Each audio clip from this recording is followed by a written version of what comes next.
Bom dia, boa tarde, boa noite. Você está no Diário de Bordo Cidade. Hoje eu quero trazer para você, não vou chamar de estudo, mas de esclarecimento a respeito de Ezequiel, capítulo de número 28, a partir do versículo de número 11. Era mesmo a respeito de Satanás que esse texto está tratando? Será que é? Será que não é? Muitas pessoas têm essa dúvida. E eu quero trazer um esclarecimento para você através desse vídeo. Não saia daí. É depois da vinheta.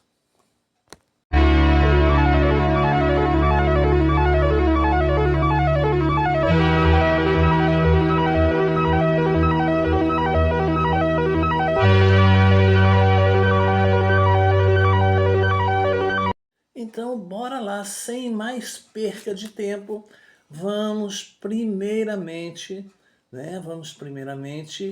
ao texto de Ezequiel, no capítulo de número 28, a partir do versículo de número 11. Diz assim: Lamentação sobre o rei de Tiro.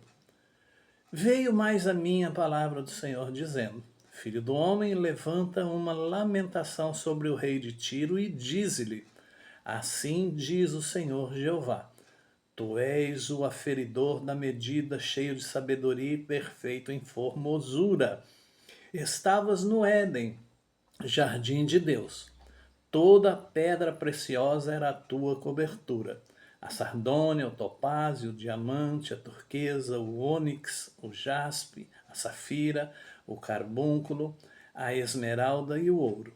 A obra dos teus tambores e dos teus pífaros estava em ti. No dia em que foste criado foram preparados. Tu eras querubim ungido para proteger e te estabeleci no monte santo de Deus. E te estabeleci no monte santo de Deus, estavas no meio das pedras afogueadas andavas. Perfeito eras nos teus caminhos, desde o dia em que foste criado até que se achou iniquidade em ti.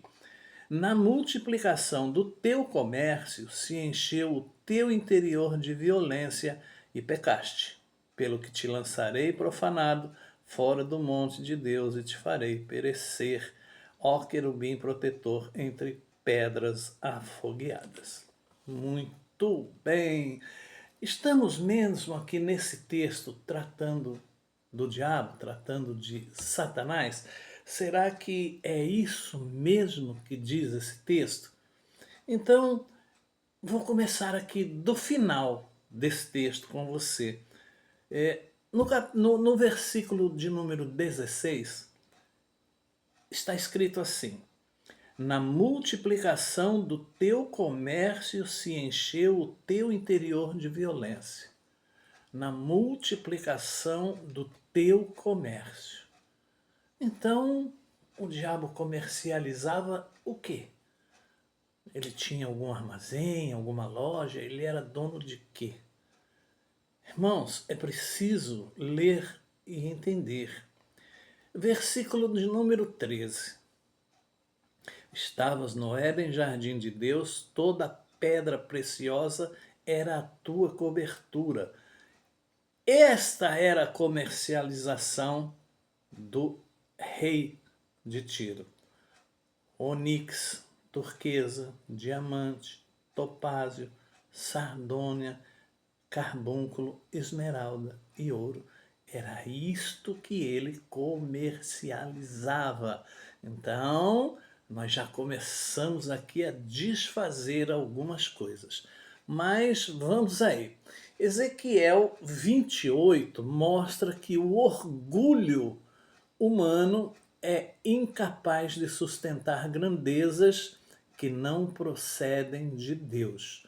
O rei de Tiro, tão sábio e belo aos próprios olhos, acabou reduzido a pó diante do juízo do Senhor.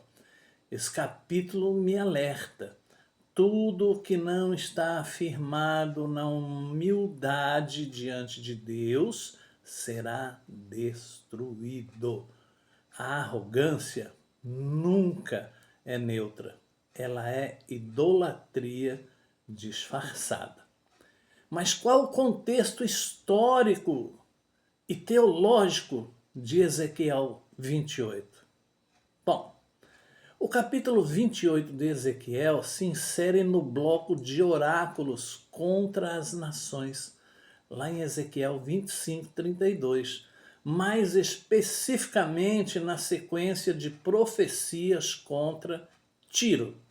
Tiro era uma das mais poderosas cidades fenícias, referência, presta bem atenção, irmão, referência em comércio marítimo, luxo e influência cultural. É preciso entender as culturas da época, o que havia na época nas cidades, porque muita gente tem a impressão de que a Bíblia era só Jerusalém, que a Bíblia era só aquele pedacinho de terra. Não, não era, irmãos. É preciso entender o aspecto cultural da Bíblia muitas vezes.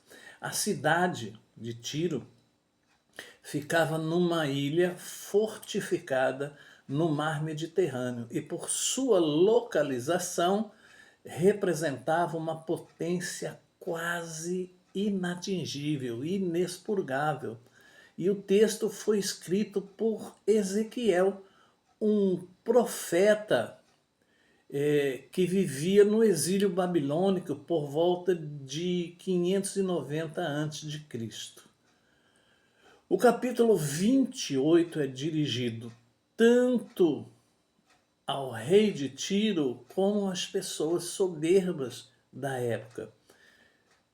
Numa progressão histórica que parte do humano para o simbólico, a linguagem se torna cada vez mais elevada, fazendo uso de imagens do Éden, do querubim e do Monte Santo de Deus. Daniel Bloch, um teólogo muito estudioso da palavra, mostra que esses dois discursos formam uma única unidade literária que denuncia a arrogância do governante de Tiro.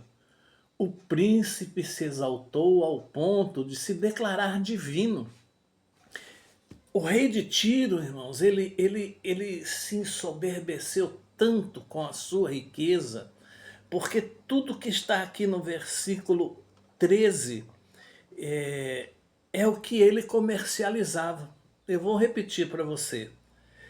Estavas no Éden, jardim de Deus, toda pedra preciosa era a tua cobertura. A sardônia, o topázio, o diamante, a turquesa, o ônix, o jaspe, a safira, o carbúnculo, a esmeralda e o ouro. Tudo isso era comercializado pelo rei de Tiro através do porto que havia ali, através de navios.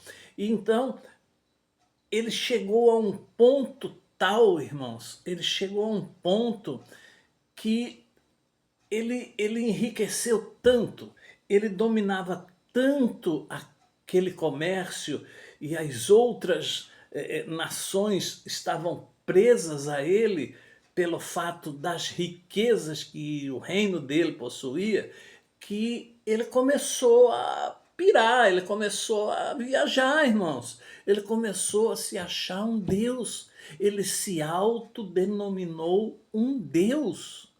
Então nós precisamos entender que aqui o próprio Deus, através de Ezequiel, estava tratando aquele que se achava um Deus com ironia, digamos assim, como se realmente ele fosse. E Deus fala: ó Ezequiel, fala para ele assim, assim, assim e assim, né? Ele se exaltou ao ponto de se declarar divino. Em resposta, Ezequiel o compara a uma figura do paraíso, que foi criada bela e perfeita, mas se perdeu por causa do orgulho. A profecia culmina na humilhação total da glória ao pó. A quem Deus estava comparando aqui o rei de Tiro? A Adão, irmãos. Olha, você também estava lá no Éden, você era perfeito, mas você pecou. Então Deus estava aqui fazendo uma relação entre Adão e o rei de Tiro. Segundo o Alton Mateus, em 2018, também é um famoso teólogo, essa linguagem se aproxima das tradições do Antigo Oriente Próximo, especialmente da iconografia assíria e da mitologia ugarítica, mas reinterpretada teologicamente. O rei, é, o rei, como é que eu posso dizer? O rei se transforma numa figura, como se ele fosse uma figura mitológica, irmãos. É, era muito usado isso na Assíria, a mitologia ugarítica, mas reinterpretada teologicamente. O rei é apresentado como um querubim ungido, entre aspas, irmãos. Mas a sua queda mostra que todo privilégio é responsabilidade diante de Deus e não plataforma para a idolatria. É o que está lá no Novo Testamento. Quanto mais lhe for dado, mais lhe será cobrado. Se é que você entende, quanto mais lhe for dado, mais lhe será cobrado, irmãos. Qual a acusação contra o príncipe de Tiro? O texto começa com um julgamento direto. No orgulho do seu coração você diz: sou um Deus. Sou um Deus. O príncipe de Tiro, provavelmente Etbaal III, não apenas se considerava poderoso, mas invocava para si prerrogativas divinas. Prerrogativas divinas. Vamos ler aqui 28, 2. Filho do homem, dize ao príncipe de Tiro, assim diz o Senhor Jeová, visto como se eleva o teu coração e dizes, eu sou Deus. Ele se achava um Deus.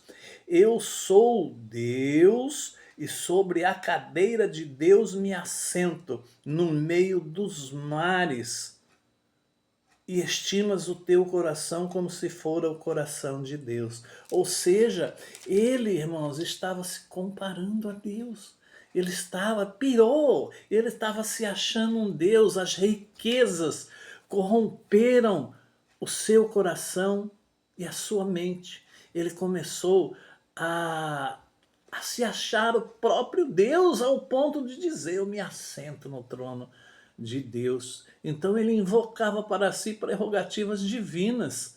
Instalada aí no coração dos mares, ele via como invulnerável, entronizado como uma divindade. Ou seja, ele começou a achar que o reino dele era intransponível, que ele era dono do mundo, digamos assim. Ezequiel, no entanto, profeta usado por Deus, o confronta com a verdade. Você é um homem e não um Deus. Você é um homem e não um Deus. Ezequiel o confronta no versículo 2. Mesmo que sua sabedoria e riqueza fossem notórias, mais sábio que Daniel, né? Isso não o tornava divino. Irmãos, quanta gente tem aí que meio que se acha também por esse mesmo caminho, poderoso, único, insuperável, indestrutível, né? Muita gente, na verdade, hoje ainda se acha dessa maneira. Isso não o tornava divino, pelo contrário, foi essa autoconfiança inflada que causou a sua queda. Daniel Bloch observa que há uma estrutura judicial clara. Nos versículos 2 ao 5, temos a acusação sobre a soberba, e nos versículos de 6 a 10, a sentença, a destruição. O Senhor afirma que enviará estrangeiros, os babilônios, contra Tiro. A cidade será devastada e o príncipe será morto de forma vergonhosa. Terá a morte dos incircuncisos nas mãos de estrangeiros, o que na época era uma vergonha para o povo, irmãos. Era uma vergonha um circunciso morrer na mão de um não circunciso. E essa linguagem tem forte carga teológica. Em Israel, os incircuncisos eram símbolos de impureza e rejeição da aliança. Ou seja, quando você não era circuncidado, você era tido como alguém que era vergonhoso, você não aceitou Deus, você não aceitou a aliança de Deus conosco. Portanto, morrer como um incircunciso era o ápice da humilhação.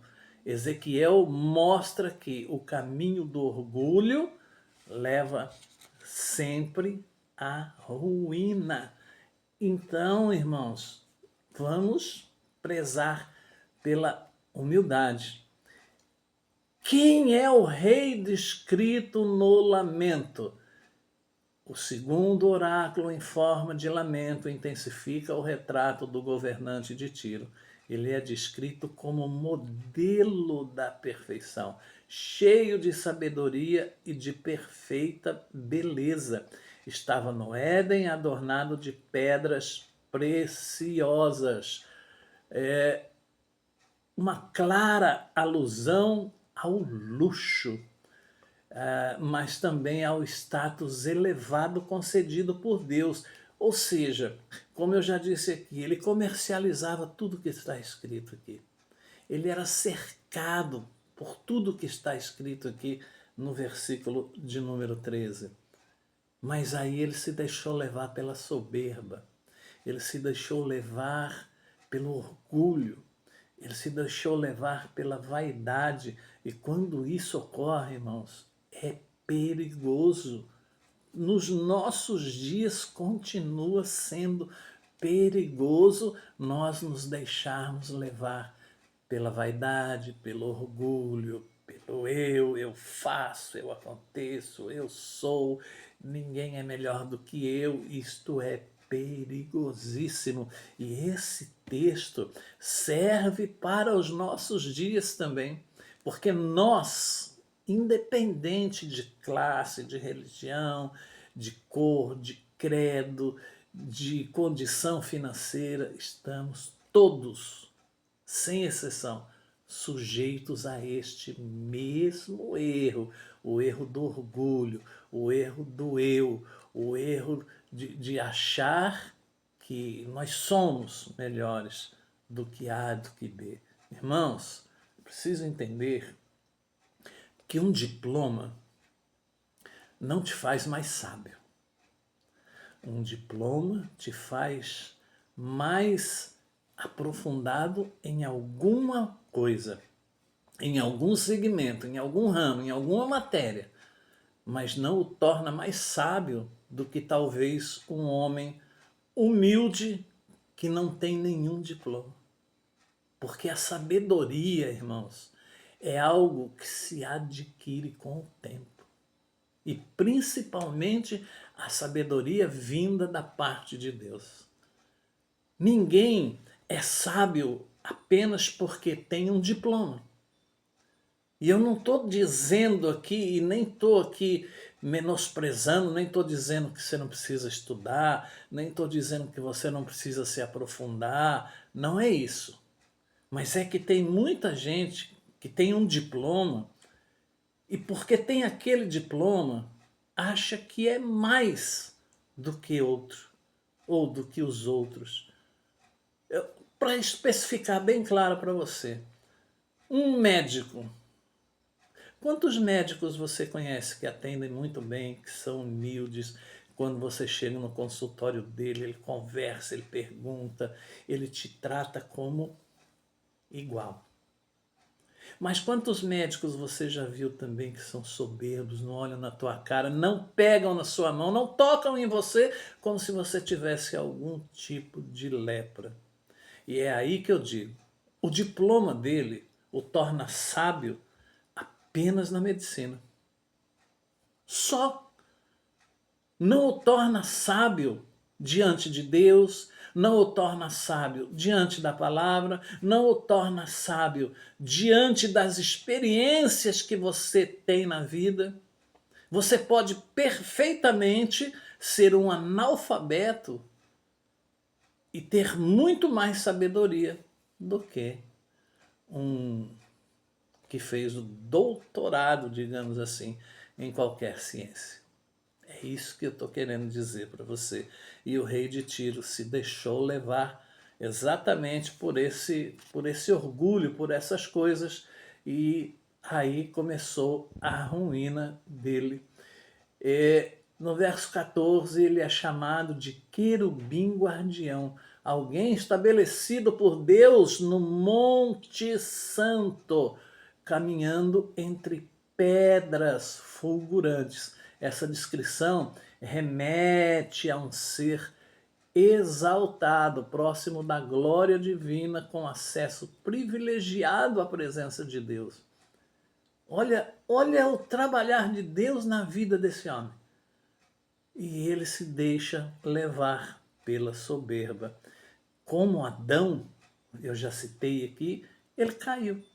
Você era inculpável até que se achou maldade em você. É o que diz o texto. Assim como Adão. Adão era inculpável. Culpado de que era Adão? Até que comeu o fruto proibido, né? A corrupção do comércio, a violência e o orgulho o levaram à queda. Por isso o lancei em desgraça para longe do monte de Deus, né?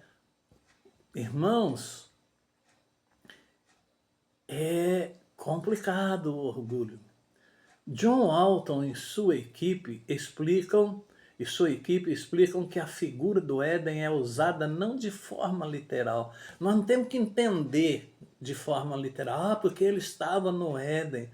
É uma forma é um símbolo de bênção extrema que foi profanada. Ou seja, Deus aqui relaciona, ilustra com o Éden, com o feito de Adão, o que o rei de Tiro estava fazendo. A presença de pedras preciosas semelhante às do peitoral sacerdotal de Êxodo 28 reforça essa imagem, mas o rei não apenas perdeu esse status, ele foi destruído por dentro. Fiz sair de você um fogo que o consumiu, no versículo de número 18. Pela multidão das tuas iniquidades, pela injustiça do teu comércio, profanaste os seus santuários. Eu, pois, fiz sair do meio de ti um fogo que te consumiu a ti, e te tornei em cinza sobre a terra, aos olhos de todos os que te veem. E este foi o destino do rei de Tiro. Então, irmãos, essa imagem sugere que a ruína nasceu do próprio pecado. O orgulho, como fogo interior, consumiu o rei de Tiro. Ele, que era um espetáculo de beleza, tornou-se um espetáculo de vergonha. Só que essa beleza não é física, irmãos. É a beleza de bênçãos que eram sobre a vida dele, sobre o lugar que ele vivia. Ele vivia num lugar, ele comandava, ele reinava num lugar que tinha pedras preciosas aos montes, irmãos. Mas aí ele tornou-se um espetáculo de vergonha. Fiz de você um espetáculo para os reis, para aqueles que ele, de certa forma, dominava, para as outras nações que, de certa forma, ele dominava. Bom, agora o ponto principal dessa elucidação aqui. O rei de Tiro é uma figura de Satanás? Embora muitos interpretem Ezequiel 28, onde nós lemos, como uma referência direta à queda de Satanás, essa não é a leitura primária do texto no seu contexto original. Ezequiel está se referindo ao rei humano de Tiro. Como eu já disse, provavelmente Etibaal III, usando linguagem simbólica, irmãos. Uma linguagem simbólica elevada para destacar o seu orgulho e a sua queda trágica. O texto não afirma literalmente que ele seja Satanás. No entanto, a linguagem usada pode até levar para o equívoco de se evocar temas espirituais profundos. O rei é descrito como modelo da perfeição e no Éden, jardim de Deus. Ele é chamado de querubim ungido que caminhava entre pedras fulgurantes. Foi expulso por causa da sua corrupção e violência. O rei é descrito como modelo da perfeição, irmãos, porque até então, quando Deus dá essa descrição ao rei de Tiro, ou a Etibaal, ele era perfeito na presença de Deus. Ele não fazia nada sem a direção de Deus, até que as coisas se inverteram e ele se deixou levar, como eu já disse, pelo seu orgulho, pela sua ganância, pela sua vaidade. E essas imagens que Deus usa nesse texto ultrapassam a realidade de qualquer rei humano e remetem à queda de um ser glorioso que tentou se igualar a Deus. Lembra que eu li aqui o versículo de número 2, onde eles se acham Deus? Por isso, irmão, irmã, a tradição cristã passou a enxergar aqui uma figura tipológica de Satanás. O ser criado com beleza e sabedoria que se rebelou contra o Criador. Mas aqui estamos tratando do rei de Tiro. E existe o argumento que a metáfora do querubim revela a posição exaltada do rei e sua missão de guardião. E que sua queda foi resultado da corrupção do seu próprio coração. Não é Satanás o foco do texto, mas sim o modelo de arrogância e queda representado pelo rei.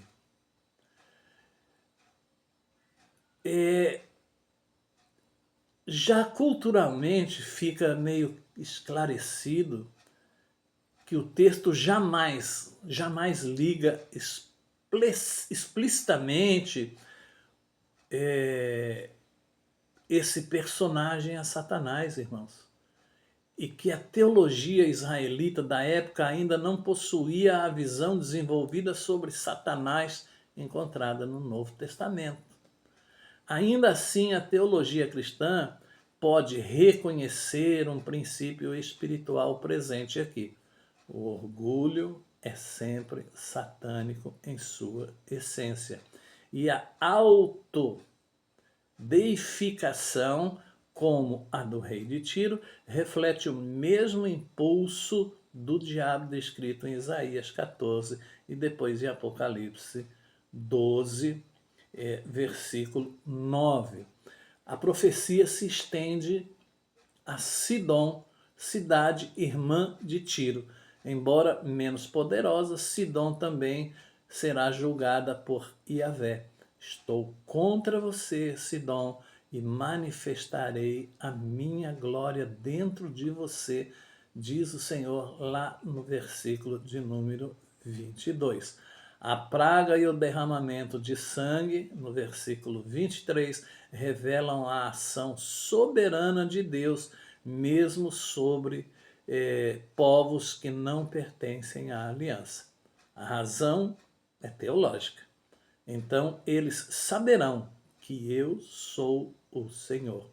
Não se trata de mera punição política, mas de uma revelação divina. Irmãos, eu espero que tenha ficado bem claro aqui para você, que tinha talvez essa visão de que aqui se tratava de Satanás, e eu espero que eu tenha conseguido ser claro nessa minha explanação aqui a respeito do rei de Tiro. Esse texto especificamente se trata do rei de Tiro, Etibaal III. Portanto, está aí, mas é claro que aqui eu não quero, o meu intuito não é confrontar a sua crença, o seu entendimento, longe disso. Até porque eu não sou nenhum expert, né? Mas é trazer para você o que há de... Muitas vezes se pega um texto da Bíblia, um capítulo, e se faz um outro algo que não é exatamente aquilo que quer dizer o texto. E eu trouxe isso para você, para, como eu já disse, elucidar e não para confrontar.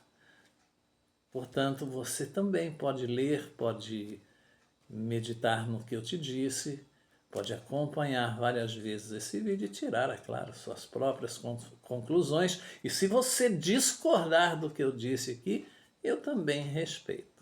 Tá bom? Deus te abençoe, deixa aí o seu comentário, o seu like, que é muitíssimo importante, e indique o canal Diário de Bordicidade para outras pessoas. Deus te abençoe e que derrame sobre você muita paz, muita saúde, e que essas bênçãos se estendam a todos os seus familiares, os de perto e os de longe. Deus te abençoe. Paz. Gostou do vídeo? Deixe seu like, se inscreva no canal e ative o sininho para receber novas notificações. Muito obrigado!